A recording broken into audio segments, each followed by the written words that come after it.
Hello everybody, Resonance here, and today I have another expert game for you guys as part of my Break the Meta series for Age of Empires 2. Throughout this series, I'll be showcasing a wide variety of creative and situational strategies while evaluating how they might stack up in the current metagame. We've all seen our fair share of galley rushes and knights, so today it's time for something completely different. It's time for a Watchtower rush in the Dark Age. In this expert match, Chris will be playing against Terran in a 1v1 on the map Fortress. At the right half of the map, we have Chris playing as the Gray Spanish, and on the far left-hand side of the map, we have Terran playing as the Red Spanish. Now, you didn't hear me wrong. This is going to be a tower rush in the Dark Age. And for those of you who are not sure how that's possible, I will explain this. Apparently, in my limited amount of testing, now I'm not 100% sure on this, I haven't explored all the cases, but it seems as though no matter what the map is, whether you start with stone walls or not, whether or not it's Fortress, if you have a Watchtower in the Dark Age, apparently you can build more Watchtowers in the Dark Age. I had no idea this was a thing, and I've been playing this game ever since I was a kid, ever since it came out. I've played so much of this, and yet I had no idea, but apparently if you start with a Watchtower, you can just build more Watchtowers in the Dark Age. You don't need to wait till your Feudal Age for this. Now, here's the thing I'm not 100% sure of. Does this work with any other building? I've tried fiddling around with it, and it doesn't seem like, you know, starting with specific buildings in the Dark Age influences whether or not you're able to actually, like, build them, even if you shouldn't be able to, if you're able to bypass any age requirements. It actually seems to just be Watchtowers, and I actually tested it with guard towers and keeps, and apparently if you start with a guard tower or keep, you cannot build Watchtowers in the Dark Age. You still have to wait till the Feudal Age like everyone else, and this got me thinking, and it made me realize that perhaps one of the reasons why, and I think all the mega random maps, why we only see players starting with like guard towers or keeps or something like that rather than watchtowers is because I guess the developers are aware that if you do start with a watchtower in the Dark Age, you can build more of them. Now the thing is that this is almost never relevant, which explains why I never see this, because the one time that you would ever have a watchtower in the Dark Age would be if you're playing Fortress, because it's the only standard random map that comes with watchtowers in the Dark Age is Fortress.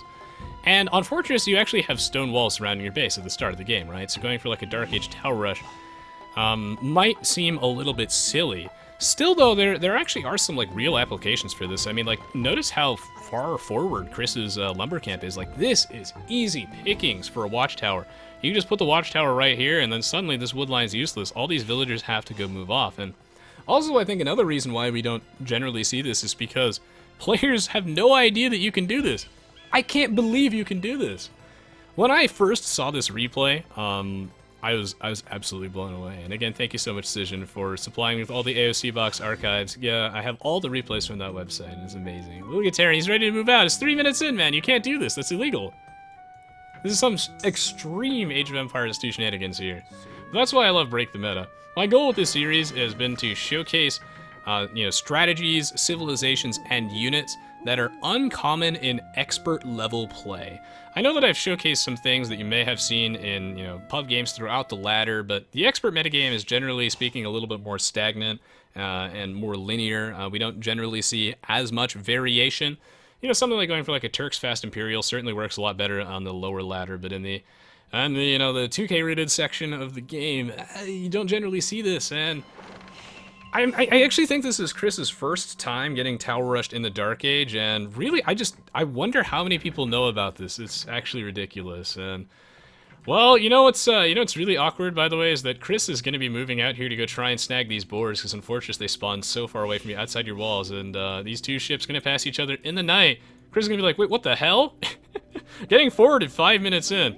You'll notice that Terran was mining some gold at the start of the game. Long distance mining that to try and save a little bit of wood. That way you can get loom, because you don't start with any gold when you are playing on Regicide. So this is just so very funny. Regicide is usually played on the map Fortress. God, I don't even know, man. It's so weird. And it looks like Chris is going to be walking across the map. You know why he's doing this, by the way, is he scouted at the start of the game that this is where the big lake is that has all the fish in it.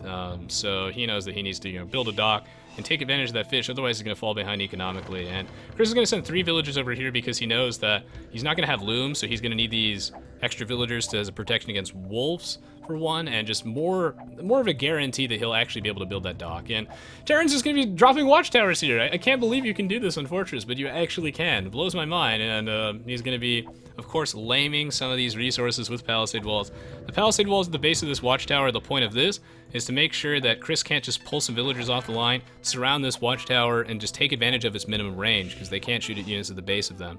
And then these palisades over here make it so that Chris can't build a mining camp here later, but he's actually going to lame his own villager in, so it's pretty brutal. Yeah, Chris won't be able to build a mining camp here later, as he's going to have to, you know, get through those palisades. They'll take way too long. And Terran's going to be laming on all fronts here. Going to be laming this gold mine, and his goal here is to sort of contain Chris in his own base. And I'm going to be talking a lot in this video about the pros and cons of this specific strategy, because it certainly has its weaknesses, but it can actually work out pretty well. This is a lot of economic damage here.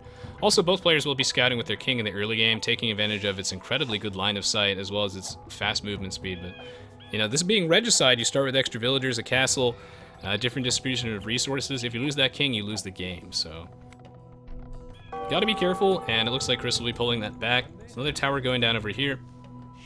The tower rush is a very interesting strategy, and Chris is going to be building 2 docks over here to try and go get up his economy. And in the meantime, these towers are coming down. The thing with the tower rush is that it's actually incredibly powerful, like in the Feudal Age.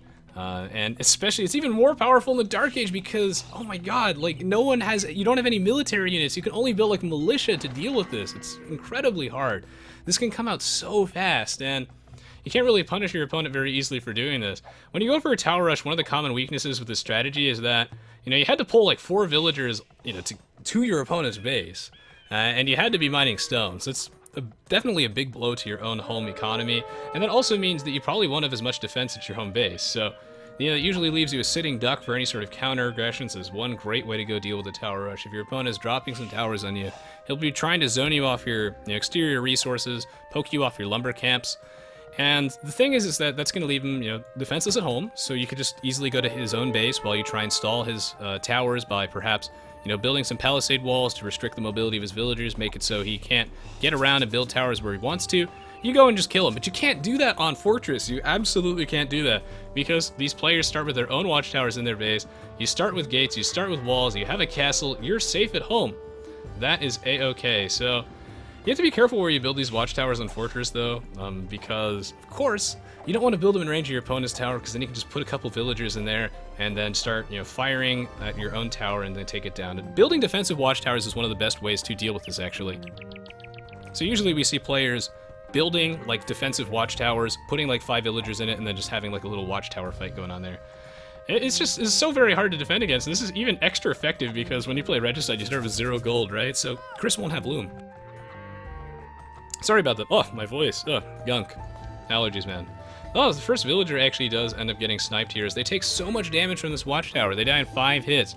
Not having loom makes the tower rush crazy good on Regicide, and really just no one expects this. I've never seen this before.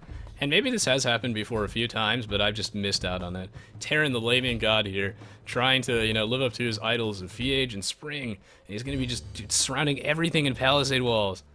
This, you know, we call it laming because, well, a lot of players find it lame and very annoying to play against, and some people even consider it an exploit, but as long as the rules don't specifically forbid it, it is a real strategy for sure, and this is certainly very difficult to play against. So Terran going to be making it very hard for, you know, Chris to get out of his own base, and now Chris just doesn't have access to any of these resources. By Terran putting down a watchtower right here, this gold mine also off limits. Another weakness with the watchtower rush is that it's a stationary thing, right? Like, you can't just take the towers, uproot them, move them somewhere else. That would be absolutely game-breaking. Thank God we don't have a civilization that can just... The watchtower lifts off with, you know, rocket jets in the bottom, and you just move it somewhere else. You don't have flying towers yet, thank God. But maybe in African kingdoms, we'll see. Yeah, these don't move. So, you know, we know that when Chris saw this watchtower on his woodline over here, he just promptly built a new lumber camp in this direction. And, well, that means that not too much resources lost there. It's kind of like an even trade, and if you can restrict the places where your opponent can actually build those watchtowers safely, then you're kind of in the clear. And usually we'll see players take advantage of, like, palisade walls and the way the terrain is set up to try and restrict that.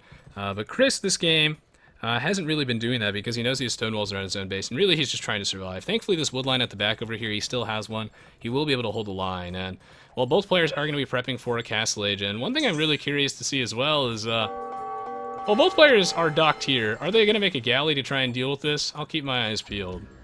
No fletching it for either player, as it doesn't cost any gold being the Spanish, and being the Spanish as well makes this even stronger because you're able to build the towers quicker. This is just great. This is one of the weirdest mechanics I've seen in AoE2. AoE2, of course, has a lot of spaghetti mechanics, including things like, well, camels being classified as ships, so they do take, you know, extra damage from, like, towers, castles, and I believe they die to heated shot. So it's really weird. That's really weird, but I guess it sort of balances out, and this is definitely an interesting thing, too. I don't think the strategy is OP, though, because, again, Chris still has enough room to sort of hang out inside of his own base. Terran can only build the towers around the edge of these walls, so while he's done a significant amount of economic damage to Chris, Chris is able to get up to the Castle Age. He's up to the Castle Age now, and he still has a wood line at the back, so it's not the end of the game for sure. We're gonna see a fire ship from Chris, so this is already great. This is the situation when fire ships really excel, when your opponent either has a small number of galleys or they have like none, and you just need to clean up their fishing ships or just a few galleys. If you get too many galleys out, then the fire ship will just die before it gets up to you, so I like this. That's going to really cripple Terran's economy, and Terran obviously going to be much slower up to the Castle Age than Chris is because Terran had to invest all those initial villagers over here to go build those towers. He had to mine stone early, and he's even going to stone wall around the base of these towers. I think that's really cute. We'll see if that pays off, because again, it's going to make it really hard for those towers to get removed. And the thing with this tower rush here from Terran compared to a normal one, this is not designed to kill. This is to maim, not to kill. There's no way you can kill Chris on... Ooh. Good little headshot over there, nice snipe. There's no way you can kill someone on Fortress by going for a Dark Age tower rush. You just can't do that because they have those stone walls. They have enough room to maneuver in here that they can survive. What you want to do is you want to zone them off as much resources as possible, contain them in that small bubble, secure map control for yourself, and sort of just starve your opponent out.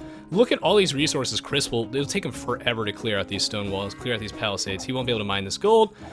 He doesn't have access to this wood line. It's going to make those villagers idle. He doesn't have access to this wood line, so this one's going to be like oversaturated. His villagers going to get clumped here.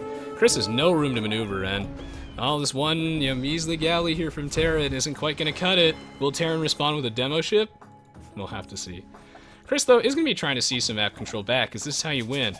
The real question is, did Terran accrue enough of an advantage to make up for his slower Castle Age time? How much map control has he really got off this? And, well, is Chris able to survive being boxed in this small little base? Well, Chris is going to, you know, pull a couple villages out of this, and he's going to go build a town center out here, try and get a little bit of you know, map control back, and build this town center here, but Terran is on top of that, going to put down a watchtower, and that's going to be so very annoying. Chris is going to have to go deal with this, and I don't believe that Chris actually sees this watchtower. He does not, and that's going to make all of his villagers go idle. He's going to have to pull something off the line to go kill this watchtower, so Terran's tower rush, incredibly effective here.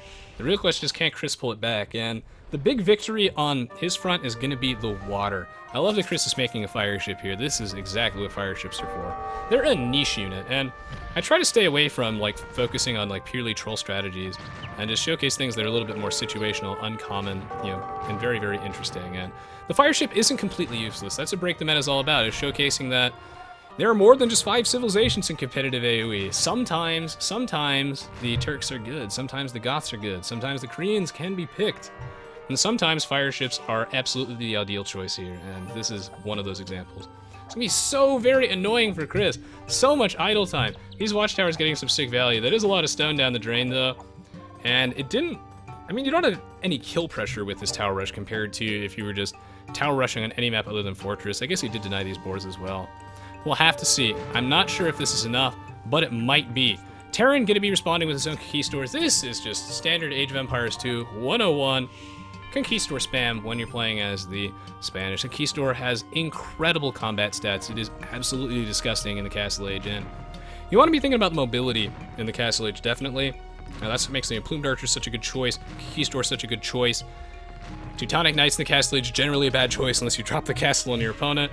So, you know, the Conquistador is very, very good here. It's all about the mobility, because the rush distance is very far, and this is another thing when it comes to Fortress is, I wonder if a watchtower rush here, is it worth it doing in the Dark Age on Fortress? Because the rush distance is so far here compared to something like Arena.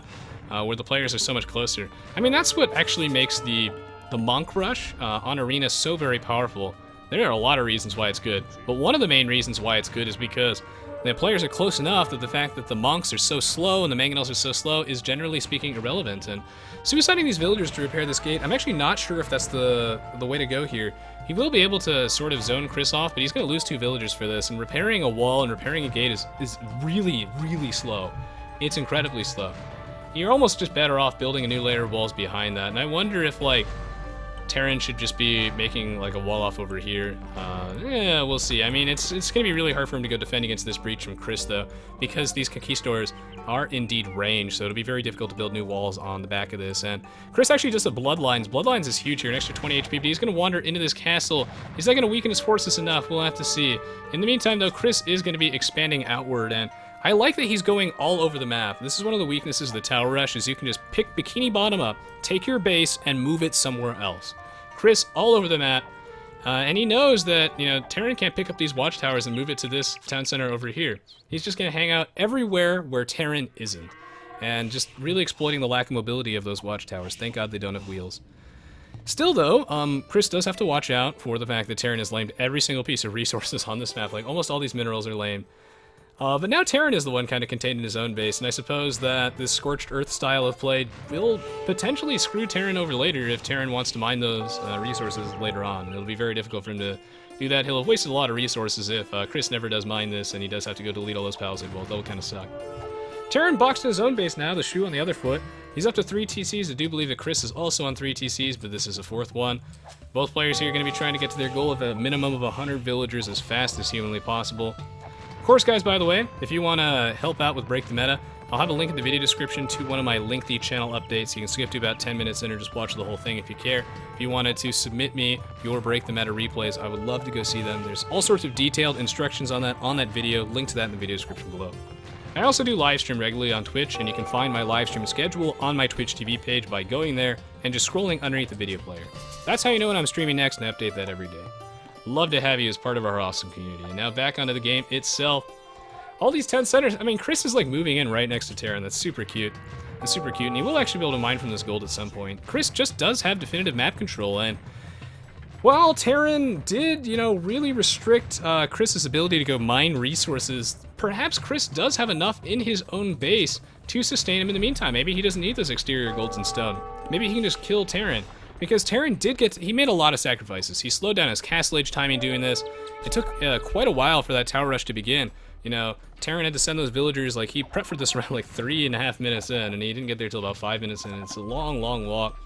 Terran gets the Castle Age slower. That means he'll have a few less conquistadors. You can only start building them in the Castle Age, and not only that, but Terran doesn't have a stable, so he never got bloodlines, giving Chris a definitive advantage when both players have even numbers. And well, it's going to be close. The thing is that Chris doesn't actually need to commit to this fight. He can actually just sit here and twiddle his thumbs, and the fact that Terran has to keep all those villagers inside his town center is devastating.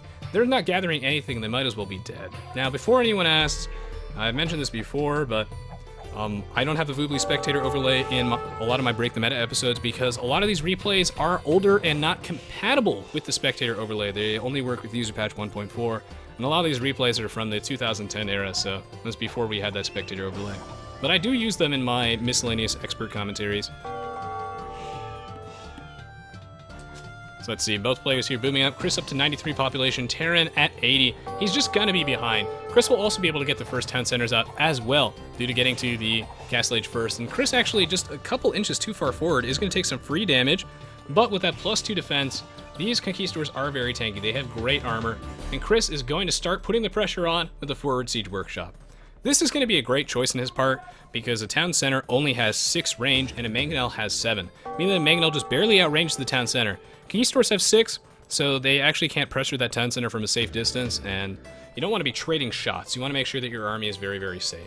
And now Chris will be able to go put the pressure on and threaten blowing up this town center with the help of this mangonel. But Terran does have a siege workshop of his own. A good response, mangonel versus mangonel, a great way to go deal with your opponent's one.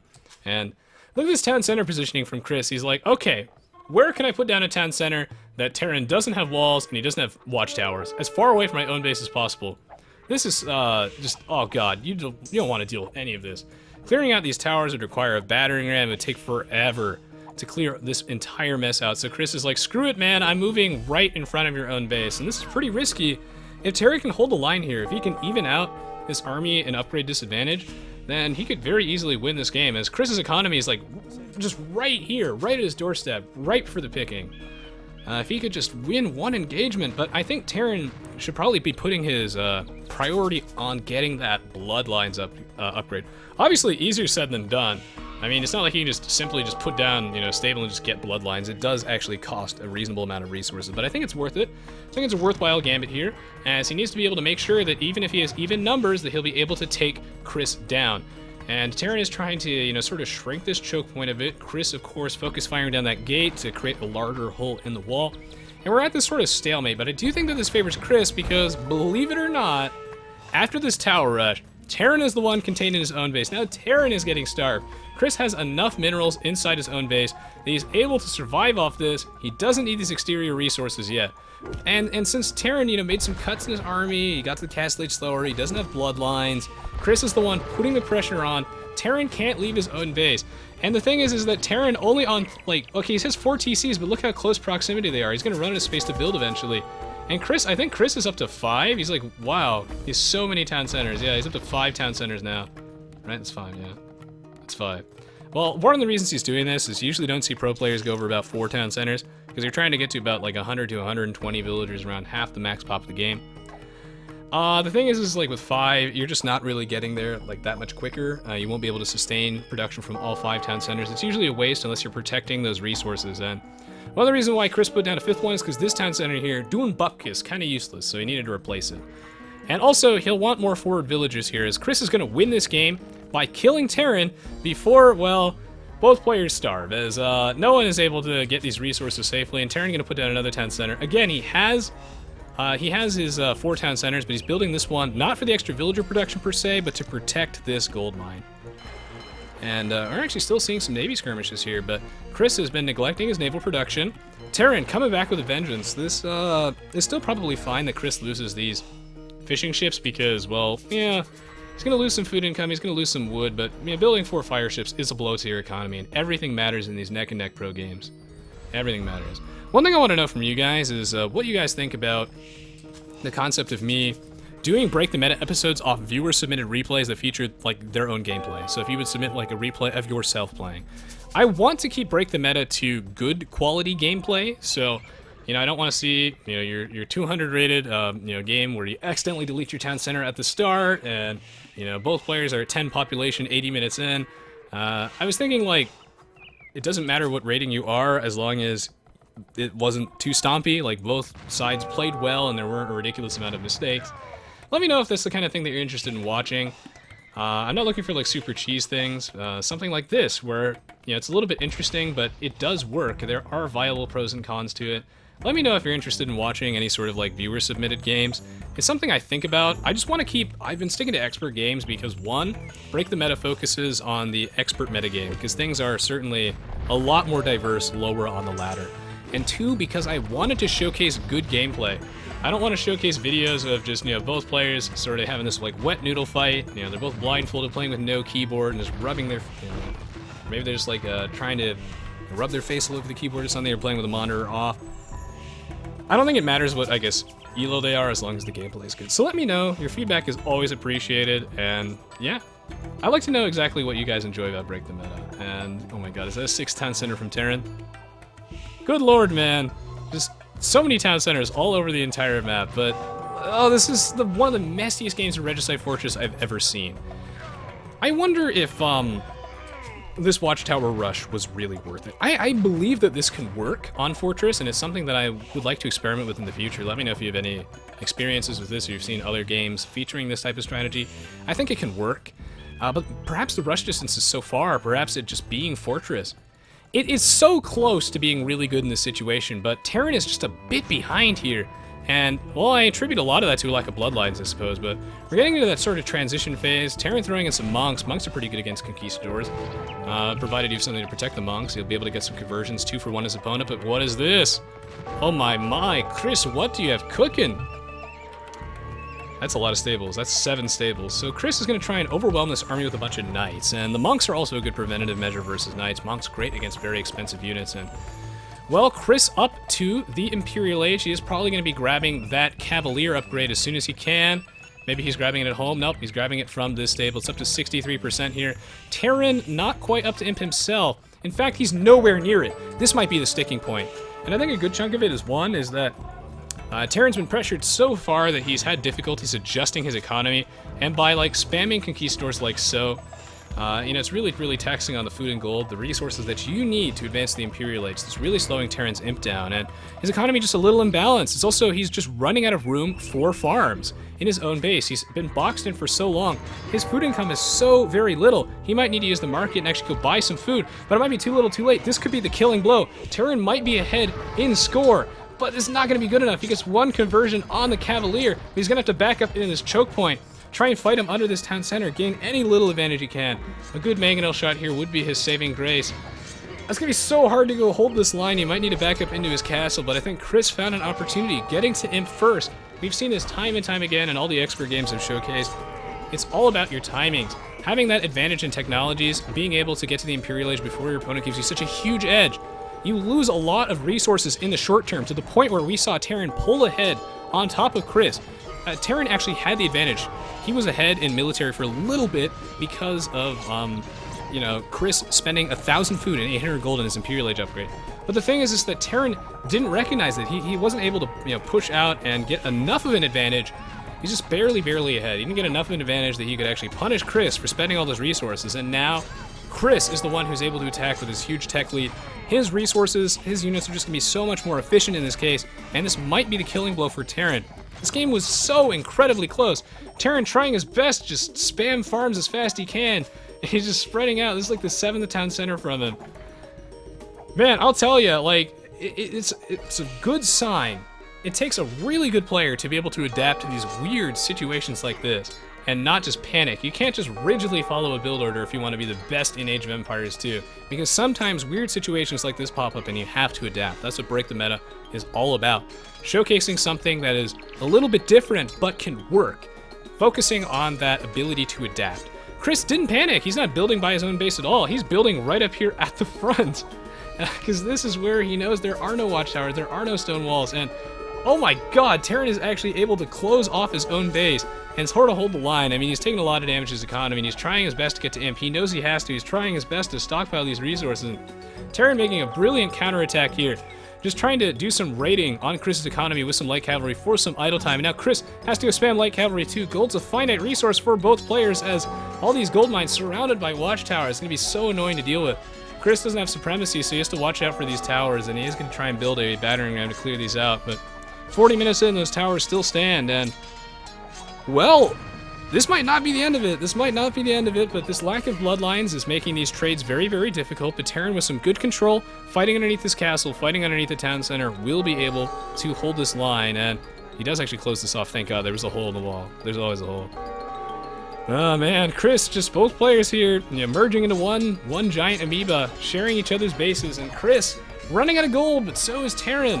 Both players here super duper poor. The Scorched Earth policy kind of biting them both in the butt, and now we're going to transition to some sort of trash war.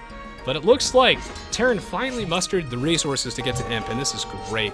Terran responding to the situation, knowing what to do by doing a little bit of light cavalry raiding to sort of mitigate that economy difference, trying to fight underneath his town centers, fight underneath his castles, try and win that fight. Chris, recognizing that gold is finite, and now transitioning into trash units is great. I love that Chris is just moving next door. Keep putting the pressure on, trying to, gather from the only resources that aren't actively towered. And look how close both players are. They're like right next to each other. Maybe Terran starts putting down his own towers right now. I don't know.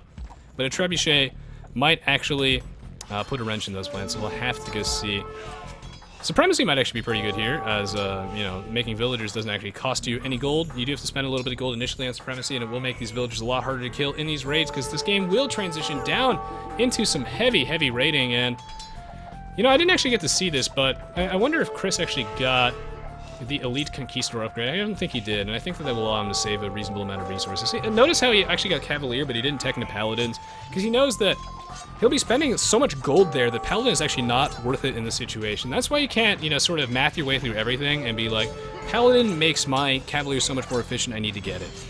It's really just something where it's going to vary from time to time, and in this case, when you only have a little bit amount of gold left, it's much better to spend that 700 gold that could have been that Paladin upgrade just on more Cavaliers and just getting the upgrades for your trash units instead. Because once he gets Paladin, he won't be able to make any in this case because there's so little gold left. And both players eyeballing this gold mine, but neither of them able to go grab it safely. Chris not able to afford that Hussar upgrade, not able to afford Cavalier. And Terran, he's going to have such a lull in his military production because he had to save up resources, readjust his economy, defend against this raid. And then, you know, he spent so much money on that Imperial Age. Chris has such a long window where he's able to put the pressure on Terran while Terran is trying to grapple his upgrades, get some military production. Terran falling behind. He's down, but not quite dead. I think Supremacy would be huge here. I think it would actually be massive. It would make this raiding so much more difficult. Really weaken the light cavalry's ability to get in there, force some idle time, and kill some villagers. This wouldn't be happening with Supremacy, but Supremacy is a gold investment that neither player is really willing to make right now. Oh man, if they just had a little bit more money, I'm sure both of them would be in on this. I'd love to see some Halberdiers, love to see some Hussars, but no one can afford it. Every little penny is precious at this stage. And well, this watchtower finally getting cleared out here, but look how much damage. Look at this. This actually, I think that these watchtowers have killed, you know, maybe up to 4 villagers here. Maybe this is the 4th or 5th one. That's a lot of idle time. So these watchtowers doing so much work. I would say, actually, yeah, this was definitely worth it on Terran's part here. But perhaps, will it be enough? We'll have to see. It's getting a lot of value, but there's nothing to protect these town centers right now, and that's why I love seeing a defensive castle. Like, I guess this is both a defensive and offensive castle, as funny as it is, but this is why, personally, in my own gameplay, I love to build defensive castles. That way I don't have to pull my own military units off the line to go defending against these raids, and well, I mentioned this again, but you know, Supremacy would allow him to go fight these light cavalry. You'll still get a lot of idle time, so it's still worth it to raid, but it would make it a little bit more even. Terran has the gold, but he has no food. Why? Because almost all of his town centers have all the villagers inside it. He can't farm anything, and that's making these Hussars worth every single penny. Chris getting in here, he does have the Hussar upgrade. That's fantastic. All these villagers, all 15 in this town center, are almost basically dead in this case. They're not actually gathering anything. And we can see it just reflected in that really low food cost here from Terran. So incredibly small, and halberdier for Chris. Now that Chris is able to, you know, harvest from this gold mine, he's finally cleared out those 2 towers, and it took him forever, but this is how you win the late game. You're just everywhere. You're in every single town center underneath them with Hussars. And look at this. Terran has to pull back these conquistadors to go try and deal with this army, and these halberdiers are gonna, you know, do a lot of damage if you can get up to those conquistadors. It's gonna take so much micro for Terran to be able to avoid those shots, but his guys get bunched up on this tree, and they're gonna take a lot of halberdier shots. One of the reasons why I don't like a forward, you know, castle like so is that once your opponent gets the Imperial Age like this, we see just how easy it is for Terran to actually build some trebuchets and just remove that castle like that. And, you know, you can waste stone repairing that, but, you know, while you're repairing it and trying to kill these trebs, your opponent isn't repairing anything, so it really favors the aggressor when it comes to those sieging the castle situations with trebs. And this will give Terran actually an opportunity to go patch up this hole at the front of his base and just sort of clear out this forward, which, I mean, I say forward, but this is actually like Chris's base. And Terran does have access to this gold mine too, so he's going to be able to harvest that, but it'll be difficult to saturate with those stone walls in the way. And, well, both players right up to each other, and they're losing, both of them losing a lot of ground rapidly, but look at this lack of food from Terran. Chris is a little low on food, but his economy is just certainly more well-balanced in this situation. Don't be afraid to transition your villas into other things. In this case, it's not due to like a mismanagement of economy, it's more like Terran has had all of his villagers in his town centers because he's getting raided so very hard. I guess making conquistadors here is fine because he does have the gold for it. Conquistadors are fine against this, but I would like to see more unit production facilities. The problem is with the Spanish is that normally a good sink for your golden wood if you have like no food would be like arbs. But the Spanish are the only civilization in the game that don't actually get crossbowmen. You only can make regular archers, so that's terrible. You don't want to make archers in the Imperial Age. Crossmen are already kind of dubious. Arbs are fine though. Ooh, Terran able to, Chris able to actually repopulate this with 2 villagers, so he's getting some value out of this town center, and well, this is one of the messiest games I have seen in a long time, but a great one at that. This is a good one, definitely.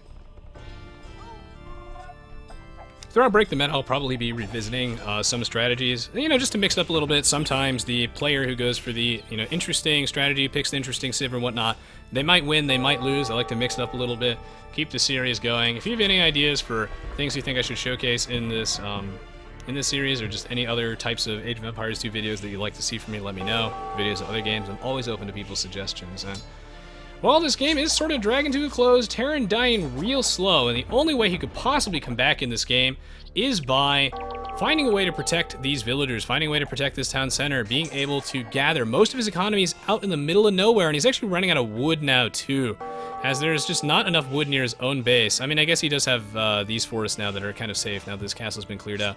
These two town centers, there's so much eco damage. Chris making the decision to just do some heavy raiding here was absolutely the one that is turning it in his favor.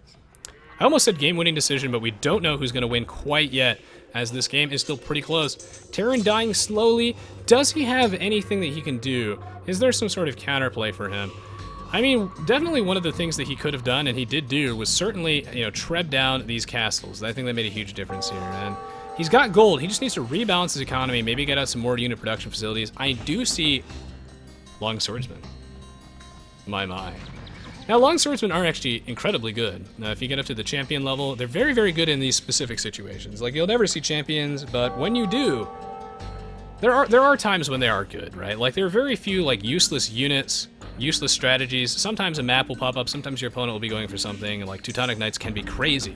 Sometimes Long Swordsmen can be crazy, and in this case, they're going to be really good as a cheap way to deal with these Halberdiers and Hussars. They're great against both of them as champions, so that could pay off, as Chris doesn't really have anything to deal with said champions. Champions deal with everything in this army comp, but look how poor Terran is. He won't be able to upgrade those Long Swordsmen, two-handed swordsmen even. He can't even afford that upgrade, and well, the infantry line, Long Swordsmen not very strong. Men-at-Arms and Militia certainly do see some play, especially Militia. Two-handed swordsman kind of sucks. But once you get up to the champion, they can be pretty good. So he has to find a way to get there, and he's stockpiling those resources. He needs to get some upgrades of some description. He's running out of time. Two-handed swordsman coming out from this barracks here, and Terran just has to be able to, you know, reset his economy. It's okay for Chris to throw away some troops in this case. It's okay. Why? Because he's forcing some idle time. These villagers aren't gathering anything, and Terran just desperately trying to defend his town centers on the right. But he can't do it. There's just too many trash units, guys. Trash units OP. Chris does need to throw in some siege weapons, though, if he wants to apply the killing blow here, but he's just content to raid away for some idle time. I think a single trebuchet, though, might be able to just end this game off. We'll have to see. God, Chris is rich. He might not have that much gold, but he has so much food, so much wood. Normally in this situation, this would be when you tribute it to your teammates, but this is 1v1, so you can't do that. Or you just clear out some of your extra villagers by deleting them. But yeah, Chris is in a, you know, commanding enough position that he can afford to, you know, just, I guess, bring his villagers forward. Oh my god. Alright, let's just say you're stockpiling a bunch of resources. You know, normally you would delete them. But Chris here, he's creative, out-of-the-box thinking. He's breaking the meta. Why delete your villagers when you can get supremacy and clear out that extra population by just bringing them forward and shanking some fools? I love seeing this from Chris. Being efficient, waste nothing. Send in these villagers. And yeah, I mean, this way he'll be able to free up some pop space. These villagers will most certainly die, but he'll get something out of them, and check out those combat stats. If you guys haven't seen that other episode of Break the Meta I uploaded where our Spanish player did end up going for a villager rush, I swear that's a somewhat legit strategy in some situations. It can work. It can work. As the Spanish, of course. When you get to the Imperial Age, you get supremacy, and you just sort of flood your opponent with this cheap makeshift army. And the two-handed swordsman was working for Terran, but it still leaves you very prone to raiding due to their lack of mobility. And Terran realizes now that, well, with those siege rams getting in there, it's too little, too late. Terran just slowly crumbling. He won't be able to get enough two-handed swordsmen in time. He probably could have continued fighting this, but he just realized that he isn't able to be all over the map at the same time. When your opponent is the aggressor, raiding you nonstop, and you don't have any defensive, like, castles or anything to go deter your opponent from doing that, you don't have any walls or something, then, well, it just sucks. You have to defend against this, and without being able to make any proactive moves, Terran always the one being playing reactively. He didn't have a winning play. He was just, you know, stalling the inevitable. He was, you know, just trying to, you know, prolong the game. He's playing to not lose, and when you are playing Age of Empires 2, you want to try and play to win. Sometimes you have to take risks, and Chris taking a big risk by just forwarding really heavily here, just moving his entire base in front. I think it worked out. Terran put up a very admirable fight. This game was incredibly close, but Chris able to seize it in the end with some great raiding, and I also think that Terran probably saw this castle coming down. You know, he sees the writing on the wall. When this castle comes up, that sucks. When the siege workshop comes up, that might be game. And yeah, he wouldn't have a clean answer to this. That was fantastic. I mean, this was a solid game of Age of Empires 2. You know, for a game that hasn't had any official balance changes in, you know, over a decade, you know, if you discount the Age of Empires 2 HD Edition expansion packs, this is pretty cool to see. Not only do we see a Dark Age rush, Dark Age Tower Rush, which is apparently a thing that you can do if you start with watchtowers in the Dark Age. Not only do we see that, but we also got to see some gameplay that featured fire ships, so that's pretty cool, and champions, and also some supremacy action. And, you know, the thing is that even though Conquistador play and whatnot is pretty standard, I still find it entertaining, and I still enjoy seeing this. Spanish Mirror, always a fun one. Let's go check out the achievements, guys. Alright, let me go hop into that achievement screen. Oh man, like you can see this was pretty neck and neck. Chris has, you know, 60 more units killed, and that's basically what decided it there. I always go back to this, but yeah, the upgrade advantage I think made a huge difference here. Chris just one step ahead.